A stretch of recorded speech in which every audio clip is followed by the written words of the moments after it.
This is story about Frozen Girl.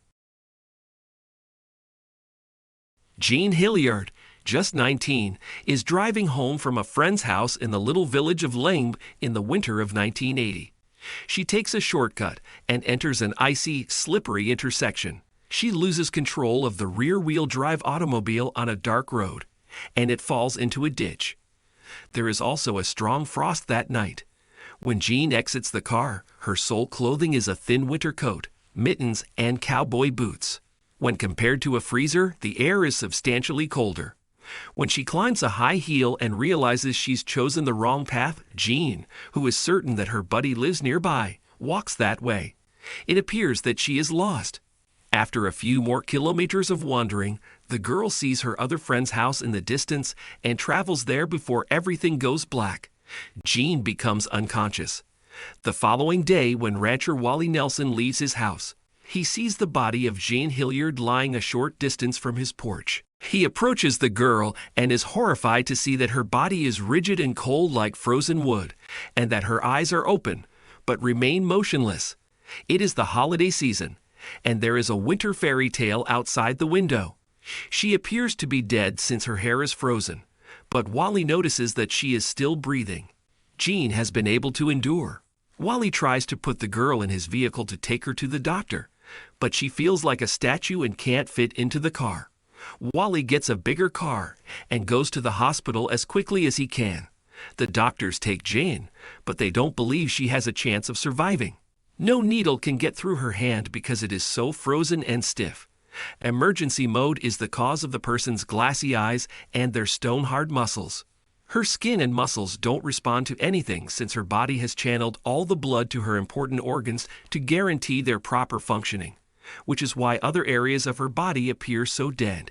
The girl's family hopes she will recover, but for the time being all they can do is wait while the medics decide to warm her up with heating pads.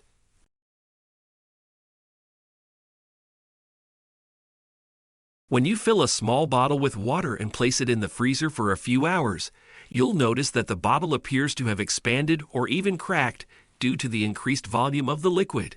The same thing occurs inside of our bodies because our bodies are almost 70% water.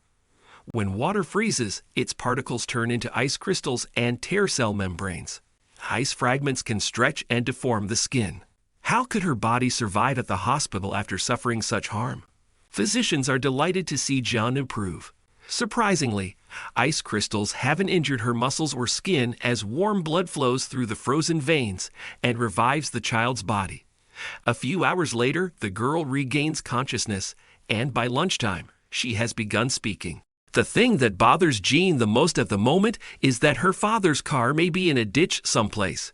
Jean has no memory of what transpired. All she recalls is walking to her friend's house before awakening in the hospital. As it turned out, the child did not recall falling and crawling on all fours to Wally Nelson's house, but it appears that her brain engaged the survival mechanism. Unfortunately, she was unable to crawl the final few feet that night due to instinct. The kid was evaluated by medics and found to be in perfect condition. Therefore, she will soon be released from the hospital after Jane passed out at the entrance and spent 6 hours there. This incident is not unusual. One emergency medical professor, David Plummer, claimed to have observed perhaps 12 instances where patients had survived severe frostbite during the previous 10 years. When Jean returns home, she discovers that she has gained notoriety. People now want to interview her, write about her in newspapers, and make documentaries about her case. However, no one has been able to determine exactly how she was able to survive. For a human, her recovery would seem like an absolute miracle. But many animals in the natural world can adapt their bodies to harsh conditions. One of them is the tree frog. These creatures, which are mostly found in temperate and tropical regions of Eurasia, occasionally have to deal with cold weather. To adapt to such conditions, tree frogs' bodies secrete glucose into the bloodstream when they feel like they are about to freeze. This lowers the freezing point of water. Their cell-free water can freeze. But one of the most amazing creatures that can withstand freezing temperatures is the ghoulish icefish.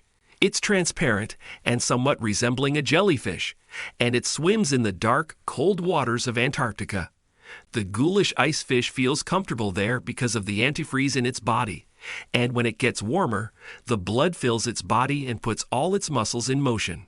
The only vertebrate with such a superpower is the fish, whose blood lacks the red blood cells that carry oxygen throughout its body, preventing the animal's cells, organs, and entire body from freezing. There are organisms on our planet that use cold to extend their lives. Scientists discovered some of these organisms in the Siberian ice. They are tiny, multicellular creatures that can survive in a freezer for about 10 years.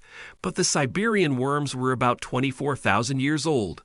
When the scientists transported the worms to the lab and thawed them, the worms immediately came to life and started to multiply after all those centuries of sleep. The investigation revealed that the worms may persist in this state for tens of thousands of years, and our planet is home to many such species. These critters are also among the world's most radiation resistant. They are almost immune. Returning to our scenario, it's conceivable that Jan Hilliard's body had a brief cryptobiosis.